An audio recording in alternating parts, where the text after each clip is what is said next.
Joe.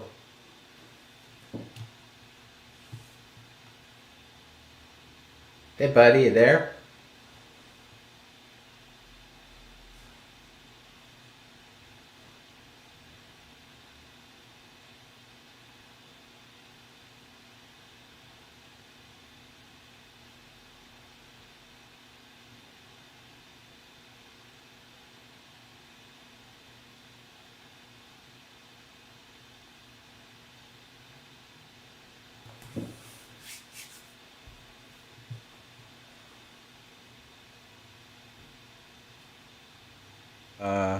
There it All right. goes.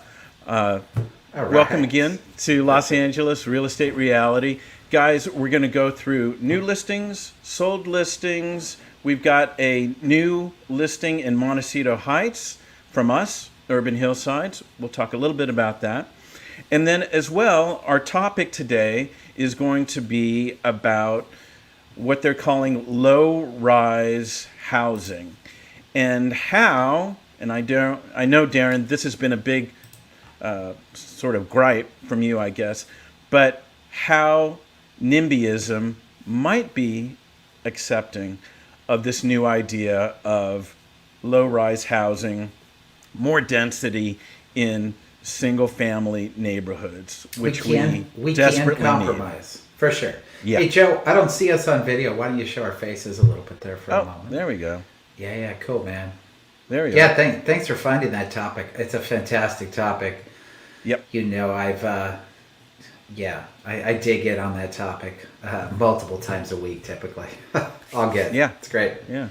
Well, again, as much as we're real estate agents and we want to sell real estate, there's got to be balance there. And, for our future and everyone's future, we need more housing. For the selfish reason, of course, we'd love to sell more housing, but really we have our own personal lifestyles and needs for relatives and friends and others. We want everybody to be part of Los Angeles, and that requires some good housing. Yeah, that article talks about how they intentionally tried to limit the size and scope of the city's population by limiting housing. I personally did not know that was a specific goal, and that was kind of eye-opening for me. All right. Well, let's go ahead and we'll do the disclaimer, the famous disclaimer, and then we will go ahead and walk into the topic. All right. Darren Hubert and Joe Cloninger are real estate agents over at Keller Williams Los Feliz under the Urban Hillsides brand. All opinions expressed by Urban Hillsides or guests on this video are solely their opinions and do not reflect the opinions of Keller Williams Los Feliz. You should not treat any opinion expressed by Urban Hillsides as a specific inducement to make a particular investment or follow a particular strategy, but only as an expression of Urban Hillsides team's opinions. This video is for informational purposes only. There you go. Buyer beware. So thanks for joining us. Again, whether it's 2 people on this stream or 200, we want to help you. And it'll be about topics. We'll go through new listings, sold listings. And I guess now, Darren, we will start with the topic. So let me pull that up. Let's see here. There it is. So, we didn't go over it before, Darren, but Christopher Hawthorne, architecture critic of L.A. Times formerly, and now he works for the City of L.A. He started this really with ADUs and trying to make that process more streamlined for people interested in that. And that was about design and permits getting okayed quickly. Yeah, and how to integrate, into the most desirable neighborhoods we can help manifest, for sure. And maybe even before we start this, Joe, we can take a second and talk about the other article you forwarded over. It's just about CAR and the price point, because that's kind of an underlying component to this whole article. That the average price for the entire state for the first time ever, has surpassed $800,000. Isn't that amazing? That's a huge number. And we're not in the high range of that in LA. It's showing the average price in LA at 707. Certainly there's a lot of the neighborhoods we serve are much higher than that, but it's a big number. And this article and where it's going is trying to address some of that. Even as realtors, we are seeking and want to help find affordable housing for people who can, we talk about a living wage, and that's a combination of wages coming up, but, housing prices being affordable, combination of the two. It's always a balance. All right. Well, let's find this here. So I will open up the Slate article and go from there, and then later we'll share the some of the designs because I thought they were pretty amazing. Yeah. Okay. So let's start off. Los Angeles has a plan to disarm the NIMBYs. This is by Henry Grabar over at slate.com. So thanks for this. Henry, it came out this morning. And let me get going here because it gives us a little history. In 1972, Los Angeles City Planning Director Calvin Hamilton released a 75-page report that explained how to implement a population ceiling in Los Angeles. The secret, Hamilton said, was downzoning, in particular, placing strict limits on the small apartment buildings, such as fourplexes, bungalow courts, and dingbats, that had long defined the city's many low-rise neighborhoods. Takeaway apartments and the city's population growth would slow. And I'm going to probably interject on this one a little more than usual, even, Joe. But wow, at that first, I want to post this thing and just put it everywhere. I want everybody to know about this. Because when we're looking for housing for people, we specifically, it's so easy as a realtor, because we get around to so many different areas, can easily identify, that neighborhood doesn't have any multi-units. Any. Right. Right.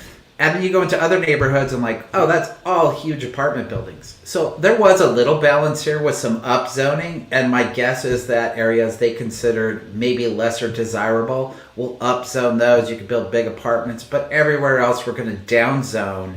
And that's what happened. And you can see the distribution of that throughout our city. It's just amazing. Yeah. So planned and structured to end up that way. Yeah. Okay, so the effort was remarkably successful. If it had been built to the absolute limits of the zoning code in 1970, Los Angeles could have held apartments for 10 million people.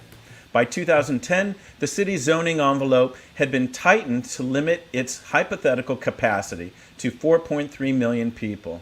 Wow. Meaning that if every single residential lot were instantly transformed into its highest intensity use, L.A. could barely house more people than it already contained. Yeah, and I think I looked up our population just the other day, and I think we're around 3.9 million. Right there. And our housing is limited. And now people are leaving the city because they can't afford rent, they can't afford housing, and it's even effective today. It is no longer kosher for city officials to talk about population control. On the contrary, as a recent tourism campaign attests, the zeitgeist in Los Angeles is very much that everyone is welcome. The region has poured billions of dollars into a subway network to try to decouple population growth from traffic congestion. The state has forced the city to allow accessory dwelling units, also known as garage apartments or granny flats, in neighborhoods once limited to single-family homes. And still, go ahead. I'm still commenting. I can't stop commenting on this article. It's good. It's a really good article. It's a really good article. So it's dense. Look at that sentence. The state forced the city. If the state had not forced the city, we would not have ADUs. We would not have built as many new houses as we have already. That says a lot right there. All right. Still, housing growth in Los Angeles has been anemic. The city builds fewer new homes per capita than almost any American city. That is the chief reason it has become, by some measures, the country's least affordable place to live. Duh. Right? Success. What's missing?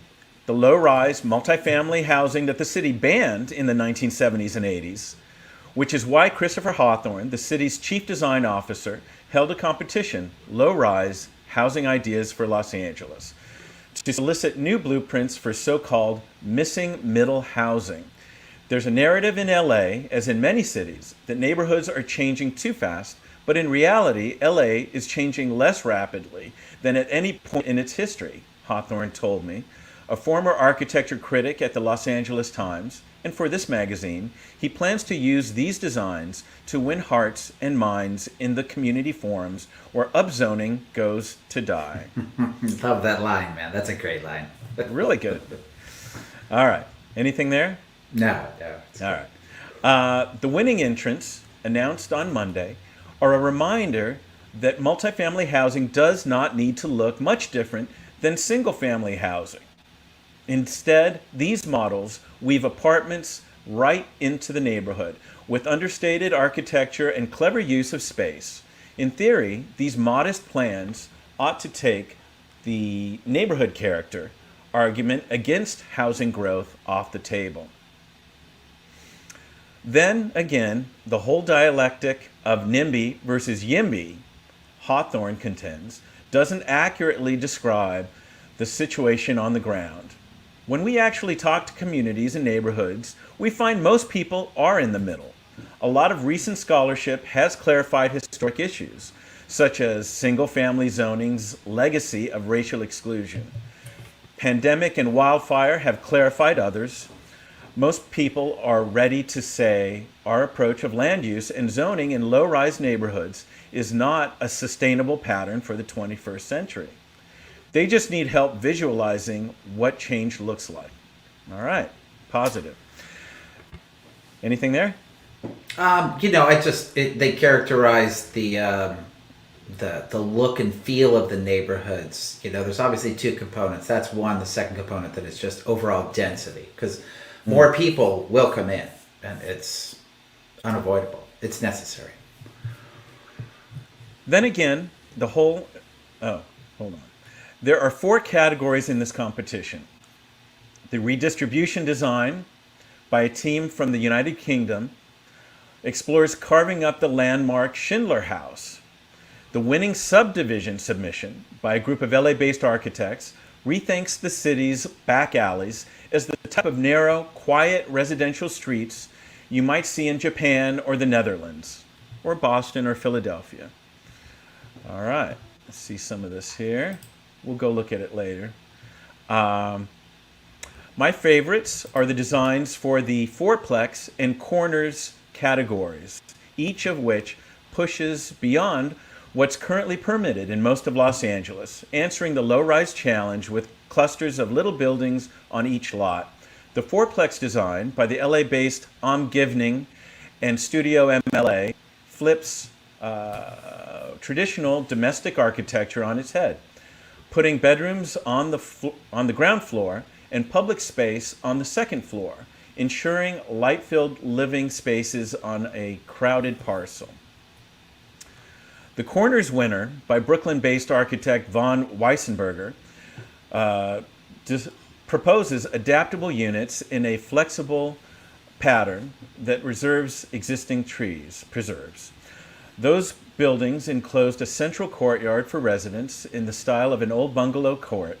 They also contain street facing, ground floor commercial, or community space, which has long been banned from mostly residential blocks in Los Angeles. It's a funny twist on a contest for speculative architecture, a forum usually characterized by bombastic designs that are gunning more for social media shares than for a building permit. Wow. Yeah, nice. So true. So true. These renderings are muted, almost to a fault. Bright colors never hurt anyone. Then again, consider the brief. Entrants were asked to watch hours of video in which LA residents talked about what they wanted and did not want to see in their neighborhoods. If the result is something you might walk by without a second thought, that's the point. The client is world's most exacting, the American homeowner next door. The Low Rise LA is Hawthorne's second city-sponsored design competition. The first, which selected a group of pre-approved designs for ADUs, had a more explicit connection to streamlining growth.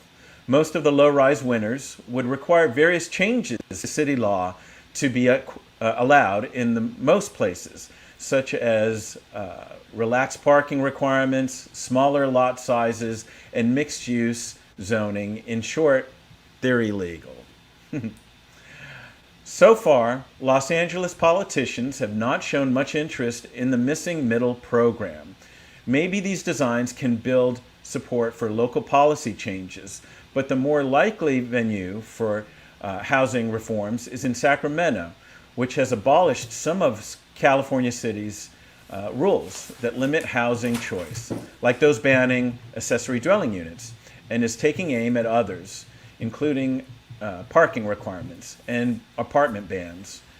When the Los Angeles City Council took a ceremonial vote on State Senator Scott Weiner's proposal to permit small multifamily buildings near transit statewide, overriding local zoning, members were unanimously opposed. They would never say they want population control, but they support the policies that were created to achieve it. Hawthorne thinks great design is the spoonful of sugar that helps the infill density medicine go down. He believes that architecture reached through careful community outreach and founded on consensus will able to break through the single-family zoning paradigm. From this perspective, the constant kvetching over how new buildings looks is not pure NIMBYism, but a cry for something better. Now, something better is here, and that theory will be put to the test. All right. Wow. Wow, I love it, first off. So the battle that I've been involved in, and as you know, Joe, I've been very involved in local politics and activism for a long time.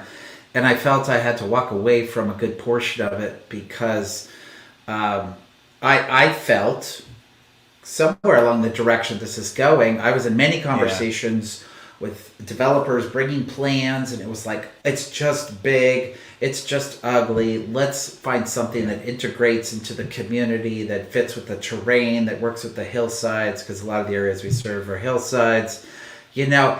And I believed in that, and I still believe in that. So this helps support that. But then in the end, you know, after working through all of that for so many years, it came down to that they really just didn't want more density, period, no matter what. So no matter liberal, no matter conservative. Well, no, the conservative wanted density. The conservative was more, okay, build, it's a business, okay? And I definitely lean towards liberal. But I also feel that we need more housing, and I felt that for a long time. And I grew tired of the resistance to some more density. And so here we are. Our prices are crazy. Our prices are high. Our rents are high. And what is the City of L.A. doing? They're basically saying to landlords, okay, you subsidize existing buildings. You landlords subsidize rent for everyone, okay? Right. And they're still not allowing more housing to be built, and the prices keep rising, so people are forced to leave our city. So they're not doing anything. And all these people who cry more affordable housing, more affordable rents, but they're anti-development, even intelligent, integrated development. That's not right. You can't have it both ways. Well, you know, something that's been brewing in my head is, so you talk about conservative, pro-business, all that. That really hasn't been answered here, because what are we seeing in places like Glendale, places like, say, South Echo Park, huge, Hollywood, huge high-rises, just ugly. it's addressing the density issue, which is great. Those guys are making money, business, all that's good. Now, what's going to happen here? What's going to be their incentive to do the middle? And the middle is being left out. By the way, Kiwi is asking to post it in the comment section. Post the article. Let's take a look. All right. So hi guys, and then can you post the link of the article here? Yeah. I'll grab it. Cool. So they're doing the same thing, and the article really captures that, the NIMBYism of it, in that they're saying, okay, over there, you can build really dense. Mm-hmm. You drive through neighborhoods. The area that comes to mind specifically is like the San Fernando Valley. You drive down the street and they have 100-unit apartment buildings lining all of their major streets. You get off the main street and it's single-family homes. There's nothing off the main street. So, but then you try to figure out what you're going to do in the neighborhoods that we're in, that are older neighborhoods that have a combination of single-family and some small multi-units. There just has to be an opportunity to add to it. And if you just keep saying no, then like the state did, they have to force it down your throat to basically force ADUs, force them to be more affordable. But they're still finding ways at the city that just blows my mind to make it less efficient and more costly to build. And I am pro-owner, pro-affordability, and I don't want it just to be all a money grab for all of these big developers. But the city makes it more costly and more lengthy, and really their policies are not doing anything to help both the residents or the developers make it a better city for all of us to live in. Well, and that's the thing. Are there going to be tax incentives for these developers, subsidies, something? I'm excited about these designs. I'm excited about the middle here, but again, between the neighbors, the NIMBYism, and the developers in a city that's not really there at the forefront. Right. I mean, you talk about, and I think I've seen one, maybe two recently. In the 60s and 50s, you used to get a lot of, 6 to 12 unit apartment buildings being built. That's what they're talking about here, some integration of increased density. And again, I'm very empathetic about this. But if you don't want to live in a dense city, don't continue to shed everything from happening and the growth from happening, because it's going to happen. Maybe you just need to move to a lesser dense area then. I mean, we're at the city center of a major metropolitan area. Continuing to resist increased density, seems unrealistic. Yep. Well, let's take a look at some of these. Gonna get rid of us. And let's see here. So this is the corners category. First place, Von Weissenberger from Brooklyn. Of course, not Los Angeles. But yeah, look at that. Gosh, man. Open spaces. Sure. Kumbaya. Bio roofs, dogs, cats, old people. It's great. That's some expensive space, though, in this city, isn't it? All those. Yeah, but what do they do is they adjust they allow you to push the setbacks further out. They allow you to put more units on the land that you couldn't do before. So it's balanced out. I mean, this is the great thing about getting people involved in this process that are excited, that are engaged, that are professionals and have studied, and have seen it. Look, the reality is we've had so much resistance in LA for so long, it doesn't surprise me a bit that somebody from Brooklyn, forget that, go international. Look at people in massive metropolitan cities that have been around for hundreds of years. I'm sure they could come up with lots of great ideas that we could do in our city. This picture in particular really shows how this can meld into any residential setting, any single family neighborhood. Look at that. Yeah. That's fine. I can live with that. That's great. And Kue was asking about ADUs. They certainly are. I mean, the ADUs are a statewide ordinance at this point, and all city entities and building and safety departments are supposed to follow minimum guidelines established by the state on time and on trying to limit costs so that they can be built faster. So almost every home can be at least 2 units or 3 units these days. That has helped, but there are still limitations to work within, and it hasn't quite been enough yet. So I think getting one more unit here and there helps, but if you're to replace a single family home with 6 or 8 units, that's really going to exponentially grow. Our population we're already short on supply, and our population is growing faster, substantially faster than what we're building. Yep. So here is second and third. Guys, I put the link in there for you if you want to check these out in more depth. But beautiful and practical. All those good things. Let's see, fourplex category, first place. Darren, this is reminding me of some potential clients, at least one, of that co-op group, that co-living group that we met, and how to make sense of things now. This could be years away, but what would be amazing to accommodate this approach would be financing. Like, get some creative who wants to engage. Maybe traditional banks aren't as flexible, but like that group who was talking about a co-op, and you talk about construction financing and the amount of money you have to have.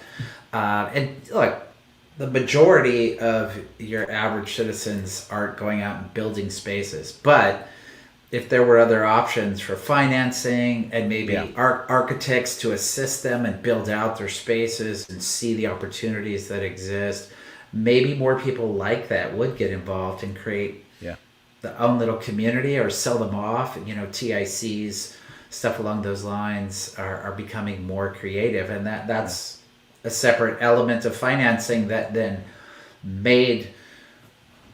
created an opportunity for more people to become homeowners because of the TIC financing. And that could happen. I would like to see that happen from a builder perspective, rather than it having to be big builders with lots of money. Maybe that whittles down a little bit more affordable to people to help them build out their spaces and create more housing that way. Yeah. I think the point you're making, at least how I'm taking it in right now, is there are a lot of middles here. There are a lot of hybrids that need to happen between investment, financing, developers. We got to find that level. It's not just one. For sure. I'm always inspired to find things in the middle that work for a broader group of people. So much energy these days, so much energy is put to the top and the bottom. And, the middle just keeps getting left out. And I think there's a lot in the middle that we can all benefit from. All right. Let's see. Subdivision. It all looks great.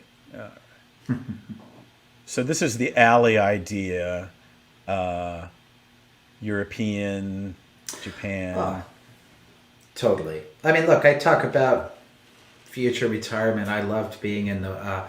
one of the best times I can think of, man, is just sitting around in a plaza, in these big old cities. That, was that Mexico when you were? Yeah, it was. Yeah. It was fantastic. I could just go sit there every day and have lunch, have coffee.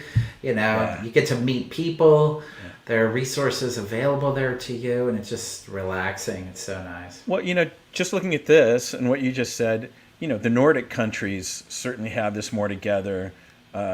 Not just development, but co-living, multi-generational, older people helping younger people, vice versa, sharing the load. I don't know. Maybe U.S. is just too big for this sort of thing.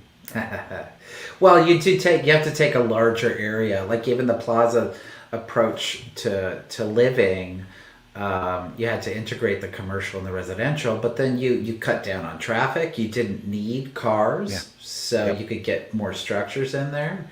A lot of people that leave the U.S. go to international cities are looking for that because it really doesn't exist here. Why not bring some of it here? Yep. All right. Well, we're pumped up. That's awesome. Baby, thanks for the questions, thanks for watching us. And yeah, anybody else, please ask questions. We'd love to jump on that and get some answers, or at least some opinions at the least. All right, so next is our coming soon. Well, it's really this week, isn't it, Darren? Yeah, a couple days it'll be out. Yeah. So let me look it up here. I'll share some photos with you. Do you want to talk about it while I hook this up? Sure. We sold the house next door to this one about I think it was 4 years ago. It's a platform construction, a group of just under 40 homes that was built in the 60s. There are 23 of them that are still considered contributors to the architectural style. They've been identified that way by Survey L.A. And we did a little bit of work to refresh it a bit, but it's basically has its original layout. It's a mid-century design with glass. We put a little mural out front to mimic some hillsides. And we're excited to present it. Here, let me grab the interior here. Sure. Yeah, the interior is fantastic. There we go. There it goes. All right. There. Yeah. I think, I'm sure you've got your opinion, but what do we think is the right buyer for this place? Surprisingly, the last one we sold, I think I can't remember if they had a kid when they bought it or they bought it after. It's a 30-foot drop off that back patio. So, right. I don't know. I'd be a little scared I'd certainly have some permanent barriers if I had small children there. Or drunk adults. Maybe that's the same as far as ability to coordinate. But it's somebody who appreciates L.A. and architecture, wants to be in the hills, and in reality wants something affordable. I still think Montecito Heights is very affordable for what it is. I mean, this is going out at $799, so it's $800,000. We're right there at the average state price now. Mm-hmm. And it's a great space, and it's aesthetically very pleasing. Yep. I mean, along with the mid-century vibe, it's remodeled. I was there yesterday doing photos and video, and the neighborhood, the people, I was constantly running into people we either knew, didn't know, walking their dogs. People enjoy the outdoors there. It's its own little enclave, Yeah, it's a shortcut to get over to El Sereno or Lincoln Heights, but it's got its own vibe. It's got its own group of people, really diverse. So, and those people are committed walkers up there. And you're not getting out of area people. What we're talking about here, my best guess is maybe 40 people walk by the front of your house. And you're behind the fence. You don't have to see them if you don't want it, but every day, and these are all neighbors. They're not people from out of the neighborhood. So it's a really connected community. People do chat a lot and get to know the neighbors, and it's unique in LA. It feels good being up there. Well, this is definitely an additional room. Did not look like this before. No, but yeah, it's going to be fun to sell this, to offer it to people, see what people think. It'll be a lot of fun. Sure. All right, guys. So there you go for that. Next, we're moving on to solds. Solds in the last 7 days. Let me punch it up here. Darren, I don't know if you had any moment to see some of the faves. I'm going to get my notes here. I did glance over them. Sure, man. Okay. I guess we'll start like we always do. How many new, how many sold. So big numbers to Big numbers this week. Yeah, so I mean we're at week 6. We have more active than solds for sure. I have 65 on my report new listings, and I think we have 27 solds, man. So Yeah. and we're starting to see a few articles that are at least that are talking about, are we leveling off? And no, nothing is still saying the market's turning downward by any means, but are we leveling off? And I think Right. if we plateau, it'd probably be healthy. Um, I agree. I don't see a turn either, but a plateau would be good. I think for Yeah. everybody. So we Well, might be approaching that. We've seen that trend for 6 weeks now, at least. so for me, I noticed the sold listings slightly down this week. I think we're at like 35 or maybe up to 40 last week. But when we get to the actives, wow, man, I think it was 50 last week. Now we're at 65 active listings. Yeah. So we've been seeing Well, this over the last couple weeks, which is great. and we're coming out of COVID. It seems like every week we're taking a leap forward Yeah. beyond the old COVID environment, and things are lightening up. So more people are more comfortable putting their homes on the market. The question is that going to be equalized with more people being comfortable getting out and buying? Hmm. Um, that will time will tell. There were already Yeah. way more buyers than sellers. That alone could bring balance. But if there are more people that jump into that on the buy side as well, then it'll all equalize itself. Well, great, great. Let's get started. Starting in our own neighborhood, Echo Park, Silver Lake. Uh, let's take a look. Anything strike you? Gosh, I feel like we've seen the Coronados. There's 1426 and 805, Right. both nice sales. I mean, I You want to do just talked that? about the value in Montecito Heights. 1426 Coronado there is 1,074 square feet. I saw it. And listed for 1.2. It sold for 1.32, and we're listing for 8. Yeah. Yeah. you know, Gosh. Well, So let's for take a those look of you at it. listening, head up to Montecito Yeah. Heights, man. Take a look. Amen. Amen. Okay, so 1426 Coronado Terrace. It's a two-bedroom, two-bath.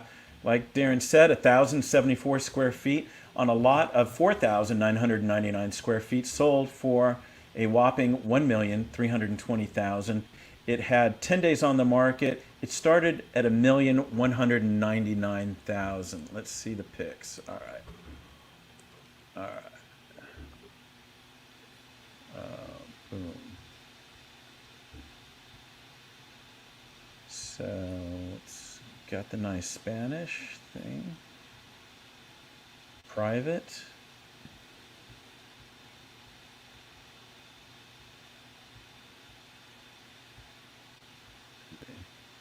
This is brought And to us by Joseph. Joe yeah, Joe Lightfoot. Lightfoot. Yeah, nice Good outdoor job, Joe. tub, man. Oh yeah? Yeah, look at that tile. Goes out to the patio, a fountain. God, this is so Silver Lake, so Echo Park. It is. It's an emotional Spanish, man. It Yeah. totally is. It's always the tipping point. If you can draw in the emotion, you'll push the price. All right. Well, there we go. Got a little flavor of that. What else here? I feel like 805 Coronado, man. It listed for 1 million. It sold for 1,525,000. Mm. 526,000 Wow. over list price. All right. Well, let's make sense of this. Gosh. There it goes. Okay.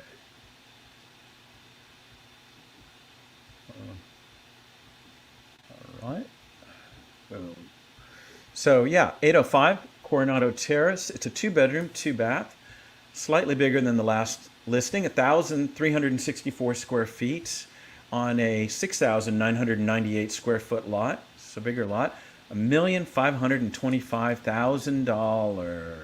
Stays on market. 8 started at 999,000. Well, it was screaming to go up. All right. And this was brought to us by Marcy Kays and Jonathan Mogarabi.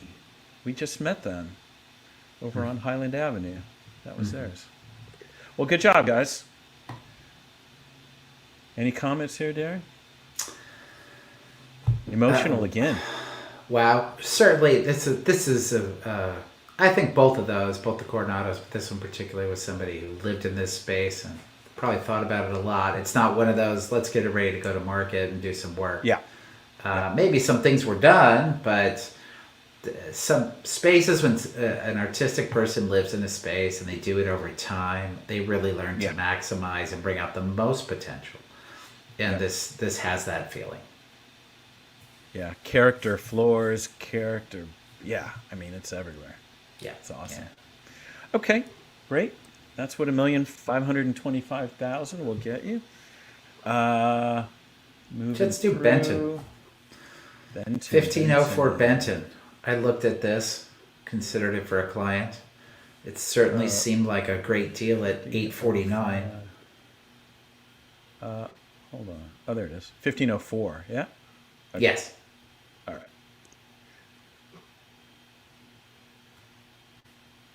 All right. Bink. All right.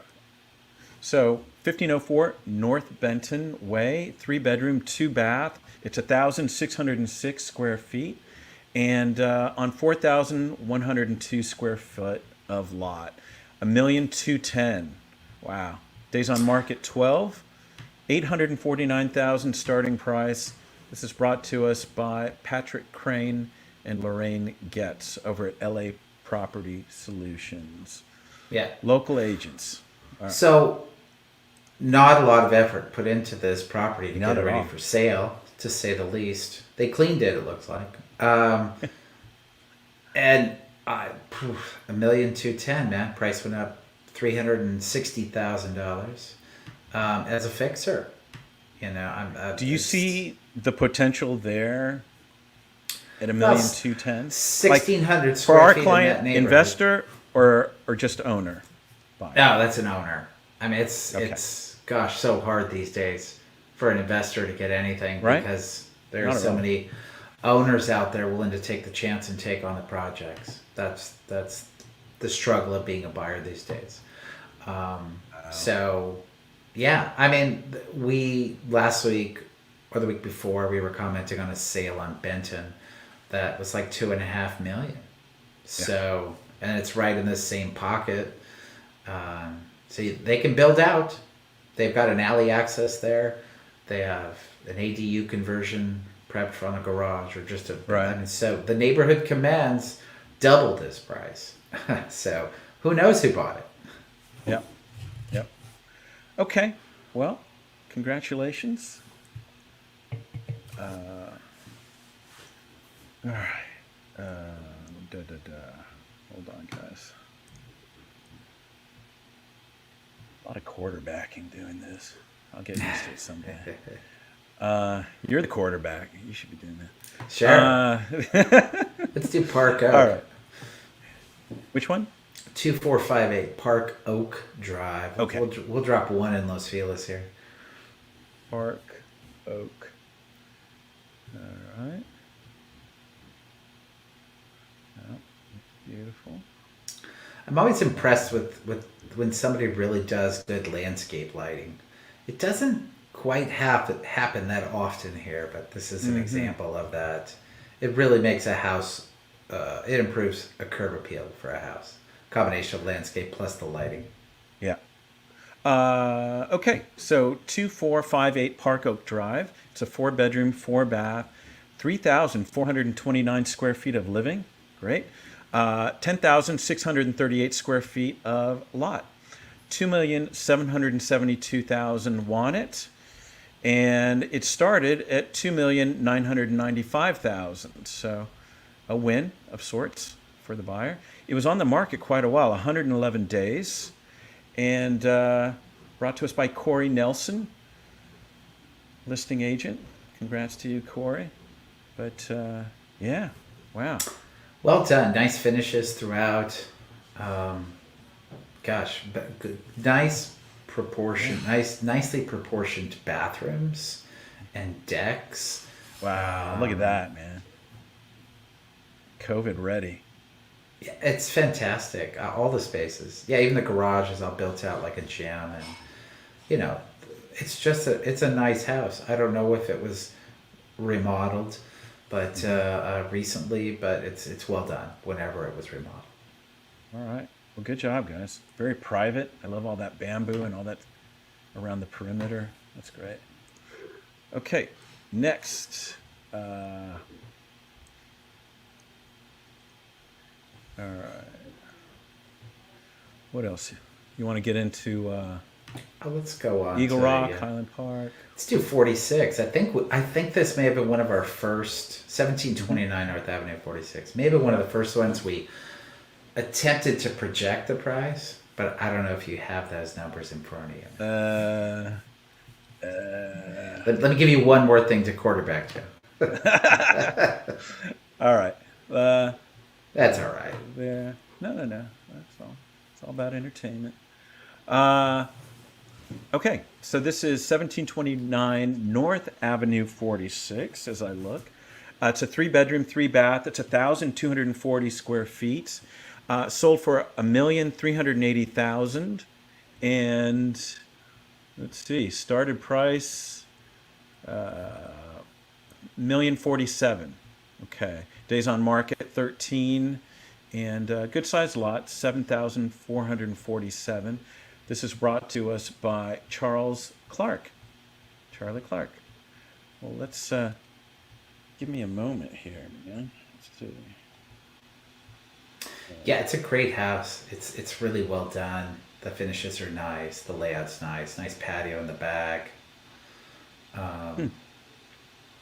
Yeah, good location. Not surprised. I feel like that's where I would have gone somewhere. Maybe a 1.3, but gosh, it almost went to 1.4. That was not us. Not us yet. No? No. All right. I was looking. Can't say. Okay. All right. Beautiful house. Well deserved. Out and over and one line. And anything else in Eagle Rock? Sure. You can do Los Flores. 1812 Los Flores.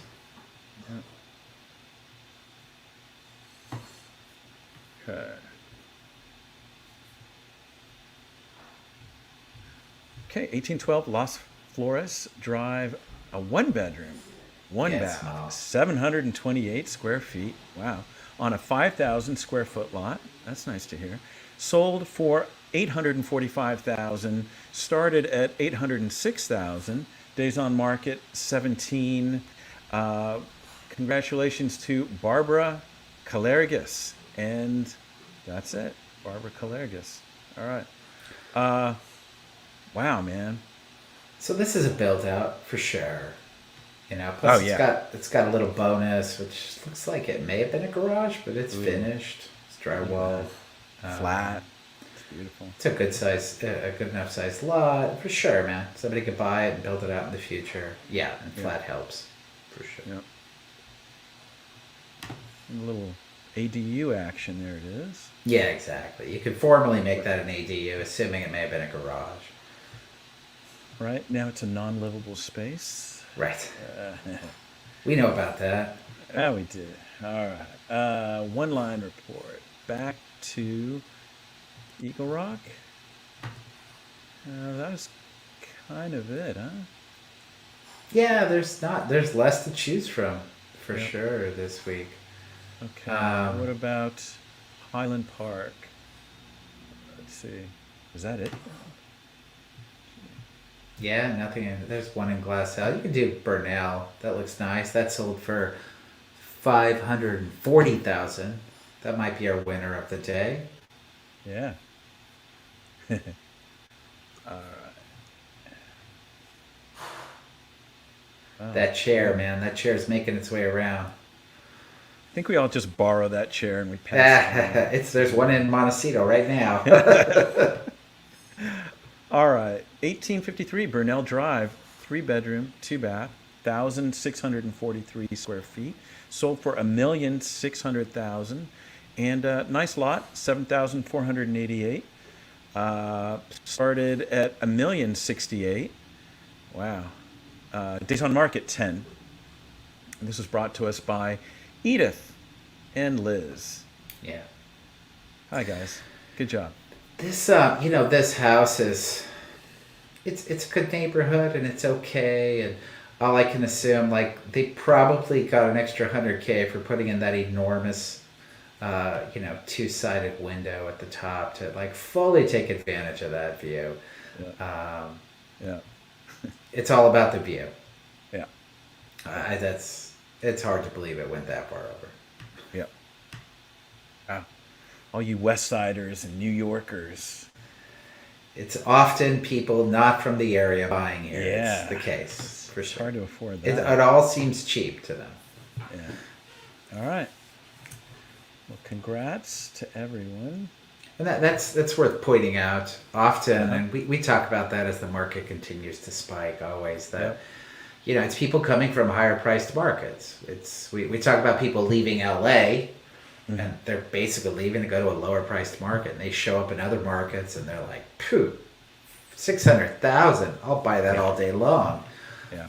And people that are in those markets are having the same thing, going, wait, that was 300,000 2 years ago. That's crazy, right? Well, this is people coming in here, New York, San Francisco, these higher priced markets, and they're just like, this is so affordable. All right. 1214. I forget. What area is that? Oh, do Richard Drive. I showed that house. Yep. All right. Sure. 4441. It's El Sereno. Oh, this is El Sereno. Yeah. Yeah. All right. It's a small house. This was the person I showed it to actually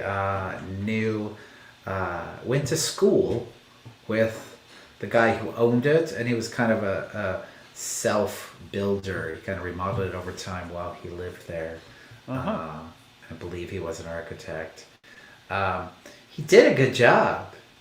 He did, and I think it was clearly underpriced.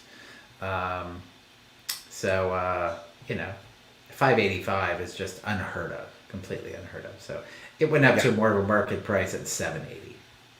Yeah. Well, that's what you get in El Sereno. 2-bedroom, 1-bath, 723 square feet. Again, nice build. Lot size 6,156 square feet. Sold at 780,000. Days on market 22. And started at 585. Yeah, Real tasteful. It's not a normal El Sereno. Don't do it kind of justice. house. No. Really? Yeah, it does not do it. They're dark. They're a little fuzzy. They don't take the proportions into account. And look, it's a small house, although they did very well with the common space and it flows outside. I was going to say, was the outdoor space well done? I see the deck. It was. There's views. You're walking right out from the living room, kitchen into it. The bathroom was very nicely done for a 1-bathroom house. That's always important. The bedrooms were small, and I think personally that's something I'll sacrifice all day long. I want more common space. I'll take a smaller bedroom. I want to fit my bed and my clothes in there, and after that, that's good enough. Put the rest of the space in the common area. All right. And that's what they did here. So good for them. Good for him for designing it. All right, congrats, Daniel Cruz, eXp Realty. Good job. And moving on. Is there any more in El Sereno? I think AB 55. That's not El Sereno. Oh, that's 1280. 1280. That is Highland Park. Yeah. Yep. Yeah. Let's go there. Sure. All right. So looks like a regular old house, Darren. It does. Yeah. So 231 South Avenue 55. Looks nice. 3-bedroom, 2-bath, 1,053 square feet. Fairly small. Sold for $930,000. Good size lot, 7,050 square feet, and sold in 5 days. Boom. $850,000 was the list price. Brought to us by Grace Fogg Miranda. All right. Yeah, it looks like they cleaned it up, threw some mulch in the yard, and it shows okay. I'd consider it a bit of a remodel, certainly in the bathrooms, and I'd want to do some improvements. But there is a point where if it's marketed well enough and there's a good enough agent representing it, that the market will dictate the price. Right. Good enough works in some markets with some homes. True. In some areas, all the above. Yeah. But as you can see here, I saw a house nearby here, but a lot of apartments, not too far from the freeway. But the plus is it's by Figueroa. So if you want to hop over there, you've got a lot of good retail and restaurants, that kind of thing. It's the activity there driving the people in, but it is close to the freeway. That's a tough spot between Fig and the freeway. Yeah. It is. Yeah. All right. Let's moving on. Okay. Maybe one more and we'll roll off to actives. Dan. Sure. Just one more. Do Stratford. Looks nice. It also went up almost 200,000. Okay. There's usually a reason, like these houses that are, more often than not, it just doesn't apply to the last one, more often than not they're remodeled and they're clean. The ones that are really driving up in price, they're creating an emotional connection to the spaces. Mm-hmm. This one's nice. I think I need to clear my stuff here. Think.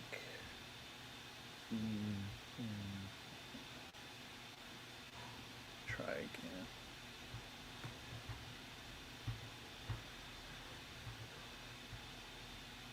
There it goes. Okay. Well, gosh, Darren, it's always about what's that second price you're going to pay for this. Wow. So 5711 Stratford Road, 3-bedroom, 2-bath, 813 square feet. Where's the extra space? Bonus space. Lot size small, 2,821. Nevertheless, sold $923,500 and started at $729,000. Days on market 11. This was brought to us by Alexandra Newman. Yep. All right. Wow. It's tough to be a buyer in that price category. You get excited about a new listing that comes up in that, 7 to 850 range, and you just don't know where it's going to go. Yeah. Well, it has a nice view. Not a big place, but good for them. And you got all that deck. That'll help. Oh, the extension of the living again. Yeah, it does have a detached garage. Looks like it's either street to street or street to alley. Yeah. That helps as well. Cool. All right. There you go. Off to actives. 65 actives. Let's go.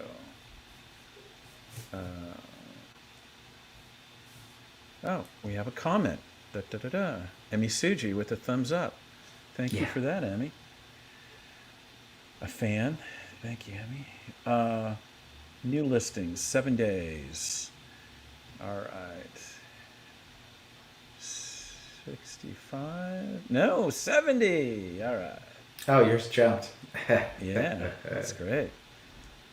Okay. Wow.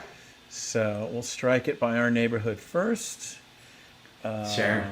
Let's do Silver Lake. We have a client talking about this, at least 2241 West Silver Lake Drive. Okay. Just a great location. Now, trying to remember. Okay. Let me get this rolling. Okay, 2241 West Silver Lake Drive, 3-bedroom, 2-bath, 1,708 square feet. It's listing at $1,750,000 on a lot of 5,265,000 square feet. Days on market so far, 6. 1926 is the original build. This is brought to us by Judith Oroshnik. Nice. Nice to see. All right. Is it with Dean also, or just Judy? Just Judy. Yep. Okay. Just Judy. Sounds like a good show. All right. I'll quickly roll through this a bit. Prime Silver Lake at its best, perched on a knoll across from the reservoir. This 3-bedroom, 2-bath Merino Highlands classic offers complete privacy, panoramic water views, and beautiful garden vistas from every room. Truth. Lovely renovated, this home delivers a seamless combination of vintage details and modern amenities consistent with the architectural integrity of the house. A charming entry gate leads to the front veranda, one of several outdoor rooms, perfect for relaxing and enjoying the bird life and distant San Gabriel Mountains. Enter into a grand living room with vaulted ceilings, hardwood floors, elegant window seat, period built-ins, and handsome fireplace. All right. Well, it's obvious by the pictures. It's a great place and a really good location. Yeah, location's fantastic. That's primo. The curb appeal is lovely. The roof line is great. I love it when they put energy into roofs. They actually they create a lot of curb appeal. Nowadays, modern design is just flat, as simple as possible. But I love the era when they did that, and enough original details inside. Detached 2-car garage. A lovely house. It's gonna sell for sure in this price range. It's gonna sell higher. for what, Darren? Yeah. What's it gonna sell for? $1,850,000. Really? Okay. To Silver Lake Drive West. DH says $1,850,000. You're much too kind. I say $1,995,000. Okay, great. All right, guys. We'll see what happens later on that. Okay. All right. I would look at Cortez, man. Oh, This is somebody Yeah. pushing the limits. hardcore. Yeah. Yeah. I looked at this. A little too much, I think. But Yeah. I was surprised by this price that they went this high. Because the agent told me they were going to go higher than something up the street, but this is a little out of control. 1633 Cortez Street, 2-bedroom, 2-bath, 1,130 square feet, listing at $1,100,000. Lot size 3,000 square feet. Days on market 5, and original build, a vintage 1898. Whoa. Brought to us by Charlie Coronado. Nice view there. Let me see how they market this. Is this units, historic- Joe? No, man, this is a small little one. Yeah, single family house. That's it. I know. I know. All right. Historic charm combines modern convenience in Los Angeles! Exclamation. Welcome home to this unique and trendy 2-story home. It's located on the edge of Echo Park in historic Filipino town, otherwise known as Hi-Fi, featuring 2 beds, 2 baths, and a total of 1,124 square feet. This turnkey property features an immaculate new exterior paint, front door, outdoor lighting, privacy fence, and driveway. Inside, an industrial-inspired living area with stylish exposed vents, recessed lighting, white walls, and refurbished original hardwood floors. Takes you through the living area to a chef's kitchen with wood beam kitchen, blah, blah, blah, blah, blah. All right. Yeah. You want to take a guess on this? Sure. I I'm negative say on this, it's gonna be. It's gonna take a while, but it's gonna go for $925,000. Okay, 925. That's pretty good. I'm gonna say 9. Because the thing that sold up the street, granted, this is double the size. I want to say I don't know. It's all right, man. Let's move on. Yeah. Okay. Our next one, Totally. 853 Coronado Terrace. This has to be inspired by the one we just had in the sold category on 853. Coronado. Yep. So the sold one was 805 Coronado. So yeah, I mean, this is south of Sunset in a neighborhood that's doing very Not well as right now, yeah but still not north of Sunset. It's a yeah. different neighborhood. So to be hitting these price points, that's the one that listed at $1 million, sold for $1.5 million. So they're going in the middle here. I mean, this was a great pool, Well, nice yard, but man, oh, no, not the same agent. 853 Coronado Terrace, 3 bedroom, 2 bath, 1,563 square feet. Wow, look at that shower. The lot size 6,171, and yeah, listing at 1,249,000. It's been on the market for 4 days now. Original build was 1924. This is brought to us by Harmony Herfner, I think is wow. Not only the shower, but the built-in the tub, the concrete tub, the green glass. That bathroom is something else, man. An inspired space, for sure. Be curious to see if it goes there on price. Artistically refreshed 1920s hip Silver Lake bungalow sits poolside, surrounded by tall bamboo, with elevated iconic views of the Hollywood sign, Griffith Observatory, DTLA, and breathtaking West LA sunsets. The serene backyard is an oasis for entertaining day or night, featuring a large pool and hot tub, dining area under the sky, cafe lighting, and pendant lanterns amidst numerous inviting social spaces. A seamless blend of green landscaping techniques for low maintenance, water preservation along with repurposed materials, and planting native species falls in line with local eco-friendly practices. Quintessential work from home abode welcomes you to light-filled spaces that provide the perfect balance of indoor-outdoor lifestyle. Sanctuary of pergola-covered terraces and balconies lined with gorgeous mature palms on each side of the home. Total 568 square feet of extra living space. All right. Get So some extra. I just glanced the other one, 805. It's listed at 1364 square feet. It's smaller. It's a 2-2. Right. This one's a 3-2. Okay, so the bonus 500 square feet. This is my question. Then I'll come up with a price. It's not. It can't be 1,500 plus 500 as a bonus. They're already including No, that. I in think the that's total. outdoor space, no? They call it, or no? What is it? It just says a sanctuary of pergola-covered terraces and balconies lined with gorgeous mature palms on each side of the home, total 568 square feet. Okay. And it's got a pool. You know, in general, and I'm looking at photos in Yeah. all sincerity here, but it's worth more than the other house. It has a pool. It has Yeah. more space. It has everything. Gosh, I'm going to throw it out there. $1.5 million. All right, hold on. Yeah, when you do that comparison, I'm glad you did that. Yeah, to 805, it makes sense. Yeah.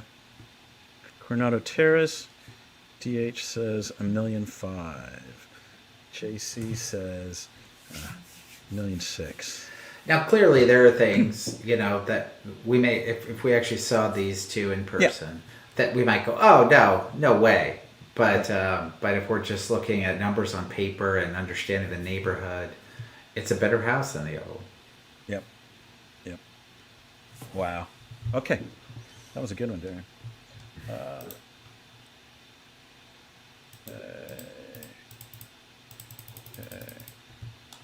What else do you see there? I hear you clicking away. Yeah, let's look at Everett. We're supposed to be showing that. Oh, yeah. That was good what you observed there on the parking issue. Yeah, they point out that there is no parking. Everett's that little teardrop street, famous in the movie Training Day. Didn't know that, but That's got it's a that nice park. super charming street with Teardrop Park right in the middle of it. Yeah, You know what has some great craftsmen is Belmont Heights, Long Beach, all around there. There's some Sure. really nice craftsmen. Beautiful, beautiful places. there are. Okay, 1031 Everett Street, 3 bedroom, 3 bath, 1,700 square feet on a 5,729 square foot lot. Yeah, list 1,149,000. Days on market came out today, and original build 1908. Brought to us by Deirdre Solomon. All Sure. right, Deirdre. Or comrade over at Keller Williams Los Feliz. Yeah. Sure, I think it's a great house. I think um, it's I think it's underpriced. I think it's going to sell over, Right. Even um, without the parking, even without the parking. it's Yeah, too you charming. know, our clients we're talking to it about. They're like, well, one car if we're in this neighborhood, we need two if we're in that. And you know, Yeah. it's just the way people are thinking Yeah. Well, nowadays. right, and for them in particular, right, they've got kids, you know, Yeah. hauling back and forth, kids and materials, and they've been living under the jail of tandem parking for like the last 6 or 7 years, I think they said. So, The tandem yeah. parking jail. I like that one, Joe. But yeah, look at Uh, that park. Look at the whole neighborhood. Super cool. yeah, and the house is just lovely. It's got so much charm. Well, let's get some Um, of this marketing speak, just a couple sentences. Welcome to the Timeless Craftsman, a private compound with a breathtaking, almost touchable view of downtown Los Angeles. That's good, touchable view. Our City of Angels steps from Everett Park, where hopeful lovers meet for a memorable first date. Wow. Picnics with friends, celebrating friendship, and a contemplative moment for those seeking a quiet break from it all under the gaze of the city lights. Well written. The enduring grace of craftsmanship from a bygone era, those beamed ceilings, oak floors, casement windows, stepping inside a grand living space with fireplace front and center, flanked by the entries to a formal dining room, an ample eat-in kitchen, laundry area, and quarter bath. Famously known as the Training Day House. It is the oh, she Training put that in there. I didn't even know Yeah. that. If these walls could speak, tea would be spilled of clandestine meetings, the dazzling parties, stories and film. Oh my, I can't even read any more of this. It's so Yeah. good. And film sets this home has hosted. Wow. Well done. All right. So, gosh, I have an idea. I don't want to share. I want to share with our clients because we have an interested person. But Yeah. I think it's going to sell for Yep. for more than list I too. Right. All right, And but I'm North- not going to guess at this one. Yeah. All right. What's next?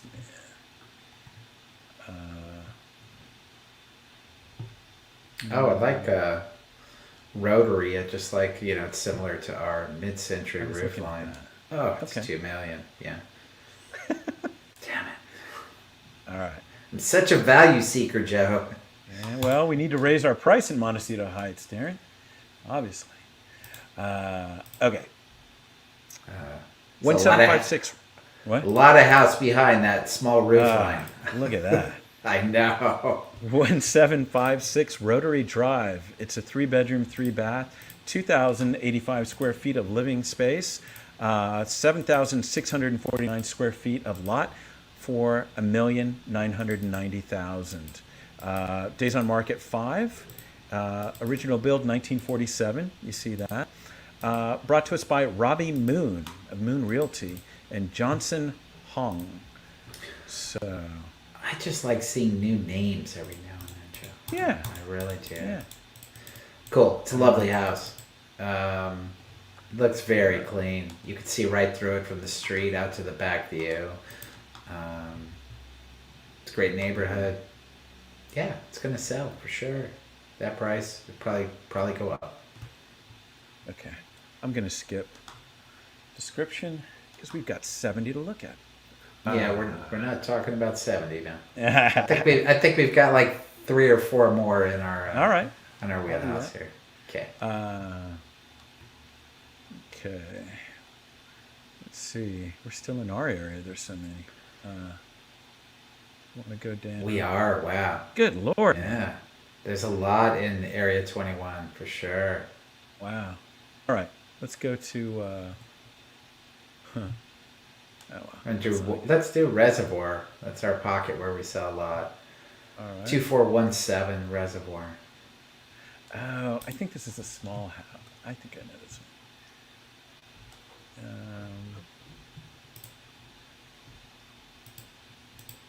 one. All right. Okay, 2417 Reservoir Street, 3-bedroom, 1-bath, 1,212 square feet, listing at 998,000. Lot size 3,244. square feet. Days on market 3. Original build 1925. And this is brought to us by Will Flanagan. 2417 Reservoir Street, 1925 Spanish gem, has only gotten better with age. The current owners have lovingly restored this beauty to her former glory and have enhanced the appeal with too many updates and improvements to count. Good. I like how I wrote that. From the front porch, complete with heated doghouse, to the stunning assortment of succulents and native wildflowers, this house whispers a sweet hello to everyone who passes through the sturdy iron gates. Period-appropriate windows were custom-made to fit perfectly, while every door is solid wood with vintage brass hardware from the 20s. 7 layers of paint covered the now gorgeous tile fireplace. Wow. Should you say that? I don't know. No, you should not. I don't get That's that. funny. The You got to hardwood- stop on the Should I photo stop of the it? kitchen. On the kitchen photo. This is a first. I've never seen this before. Yeah, let's go look. Go do it. Oh. What are you seeing? Wait. All right. Now go back. Right. Wait. Huh? Go back to the kitchen. All right. Can you find the stove in that picture amongst the cabinets? Built in. You know, white stoves, they'll put, the cabinets are white. You see that, man? I've never seen a colored appliance and have the cabinets painted to match the appliance. That's Well, so that does tell us it was an owner that really cared for for this sure. place. You're right. Yeah, it's funny. Wow. Okay. Well, we'll have to drive by that one. I think we will have. This is a far off coming soon, guys, but we will have something right in that area. So, yeah, we need to check this one out. Sure. Yep. Okay, next is. What do you see? You want to go east? Anything east? Let's see. Anything lower priced east? Let's see. No, well, I'm in Los Feliz. I'm jumping over all the $3 million properties here. Oh, here's one. 1102 Neola? Oh, is that the Neola that we sold? Yeah. God, what did they do to this? Okay. Well, they remodeled it after they bought it. They Yeah, so added what square more did they footage. do? Did they do anything? All right. So when you're in the business long enough, those of you out there, you start seeing homes resold, man, that you sold. We had one last week, and here's one this week. So, yeah, go for it. Man. 1102 Neola Street, 2-bedroom, 2-bath, 1,106 square feet, selling for $899,000 on a small lot, 3,000 square feet. It's been on the market 6 days, and original build 1925, and brought to us by Kevin Latinsky. That's what I was All right, curious to Kevin. see. If it went back to the agent that bought it, but it didn't. Yeah. So what did they do here, man? Let's Well, see. they added a bedroom and a bathroom. Okay. It, So it they took used the garage. To, it used to be like no, it still has a garage. Okay. It used to be like 600 square feet. Yeah. That was when we sold it, right? Yeah, we sold it as a bankruptcy. Yeah, that was a while ago. Yeah. 5-6 years ago. Go. No, that's still the kitchen. It's still the same layout. They did a very nice remodel. I feel like maybe it's been sold twice. Maybe they bought it. They did. They bought it. They remodeled it and sold it. So we saw that listing, and now here's another sale. So that's why it's not the agent we thought it may have been. Look at that garage. Nice. Yeah. All right. Let's check out Ave 33. Let's go over to Glass Hill Park, Cypress area. Did we see this? I feel like there have been a couple on Avenue 33. not this one though. No, I don't feel like it was this one. Oh, Avenue 33. Yeah, this is a new one. It's nice. Sorry. Avenue 33. There it is. Okay. All right. Another Spanish. Okay.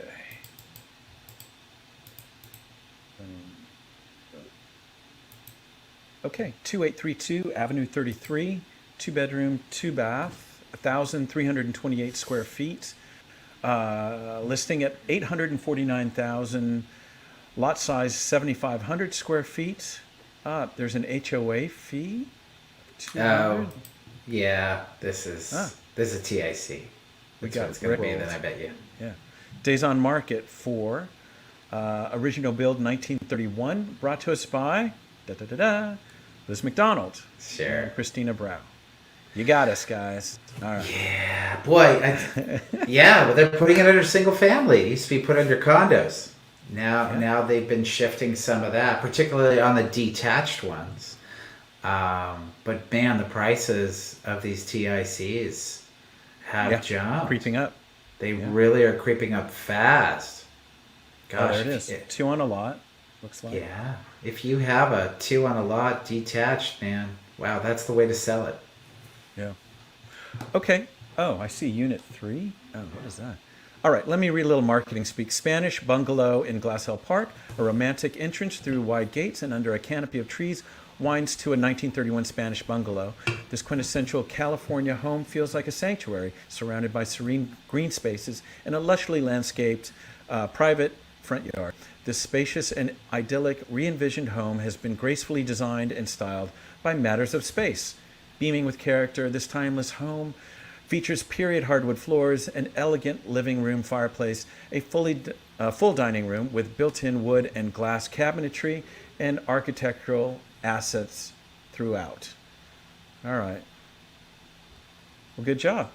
I smell there must be another one being built or being remodeled as we speak. So if you miss out on this one, here's another. All right. All right, Darren. What Boy, do you think? it's a busy week. I'm Yeah. just glancing through all these. There's some good listings up. Let me see here. I like Moon. Let's Uh-huh. do it. 841 Oh, Moon. It's another hold $2 on, million man. property Let me by roll in there real quick. Hold by Edith and Liz.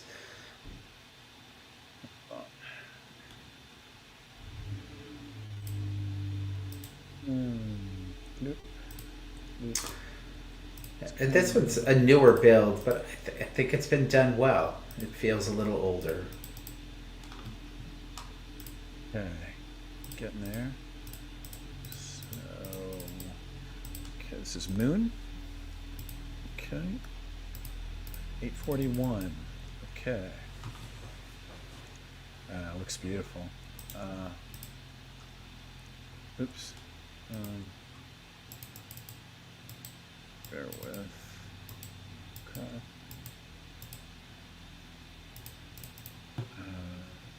There it is. Okay. 841 Moon Avenue. It's a 3-bedroom, 3-bath. It's 2,543 square feet. It's $1,950,000. It's in Mount Washington. And the lot size is 8,555.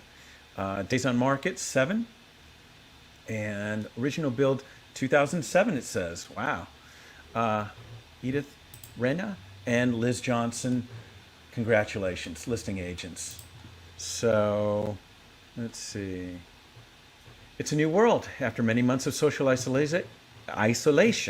Working from home, mastering Zoom, now we can begin to open our hearts and homes to friends and family. You will find no more perfect place to begin life again than at 841 Moon Avenue at the top of scenic Mount Washington, overlooking the San Gabriel Mountains. The rural setting is minutes from downtown or Pasadena on the Gold Line. Imagine greeting everyone in the grand turreted entry, guiding them to the elegant living dining room and relishing a sit-down dinner and lively conversation, or gathering in a real chef's kitchen, sharing a chilled bottle from the wine fridge as you prepare a sports lover's feast in the family room while watching the Dodgers or Lakers. Wow. Or it says Dodgers. Or hosting a celebrity barbecue on the deck, celebratory barbecue on the deck by the pool next to native plants and fabulous fig tree. Then it's a refreshing dive in the true swimmer's pool, a nap on the patio overlooking peaceful Moon Canyon, or ramble down to the citrus grove. I can't go any further. That is so Yeah, it's well not done. Good job, guys.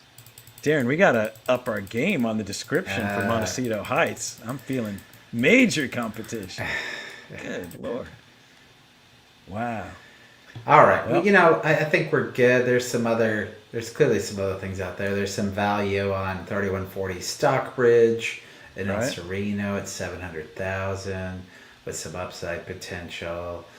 There's a listing 1473 Montecito Drive at the absolute end of Montecito that Uh-huh.